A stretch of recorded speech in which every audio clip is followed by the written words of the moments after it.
Bismillahirrahmanirrahim. Assalamualaikum warahmatullahi wabarakatuh. Salam Om Swastiastu, Namo Buddhaya, salam kebajikan. Selamat malam, pagi, siang, sore, ataupun kapanpun kalian menyaksikan video rekaman presentasi saya. Izinkan memperkenalkan diri, nama saya Aditya Nujar Faras, dengan NIM 15065211043. Pada kesempatan kali ini, saya akan menjelaskan tentang pemeliharaan instalasi elektrikal yang mana untuk memenuhi tugas dari mata kuliah perawatan dan pemeliharaan gedung yang diampu oleh Ibu Insinyur Irika Widyasanti, STMT. Selanjutnya, pada poin nomor 1, saya akan membahas tentang preliminary. Pendahuluan, instalasi listrik bangunan adalah rakitan perlengkapan listrik pada bangunan yang berkaitan satu sama lain untuk memenuhi tujuan atau maksud tertentu dan memiliki ketertarikan terkoordinasi apa yang sesuai dengan persyaratan instalasi listrik atau PUIL tahun 2000.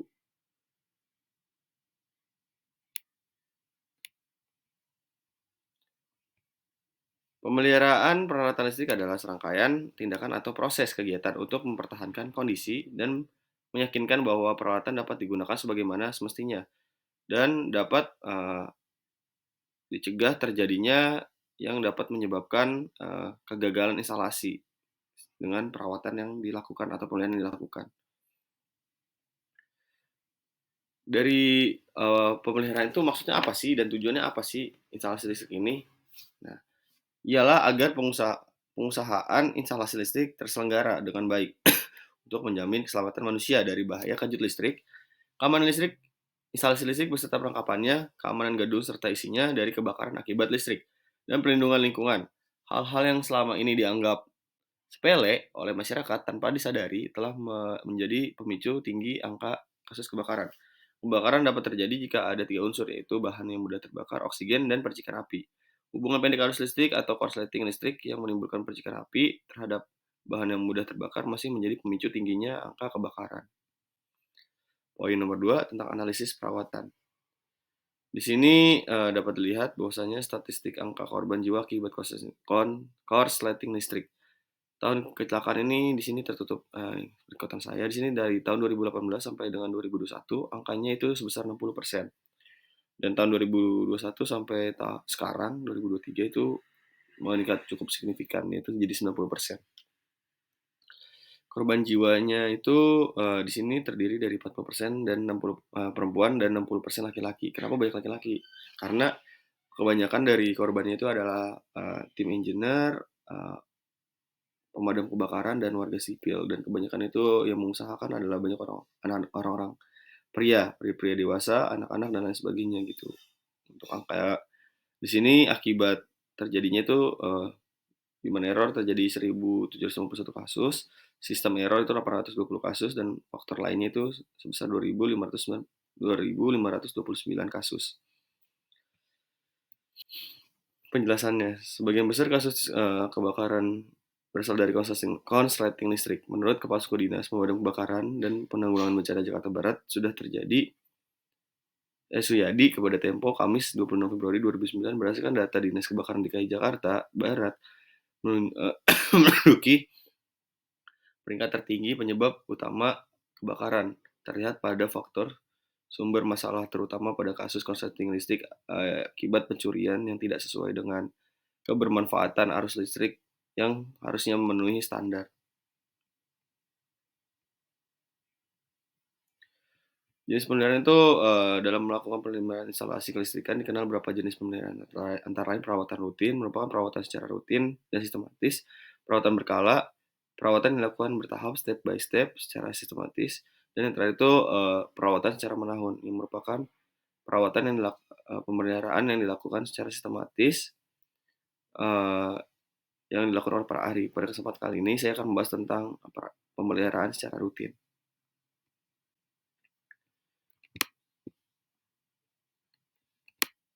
Untuk pemeliharaan secara rutin, Tujuan pemeliharaan peralatan listrik adalah untuk menjamin kontinuitas penyaluran tenaga listrik dan menjamin keandalannya, antara lain untuk meningkatkan reliability, availability, dan efisiensi, untuk memperpanjang umur peralatan, untuk mencegah risiko terjadinya kegagalan, untuk merawat perawatan, untuk melakukan safety terhadap peralatan agar dapat digunakan dalam waktu agar mengurangi waktu padam akibat kurang andalnya peralatan kelistrikan tersebut.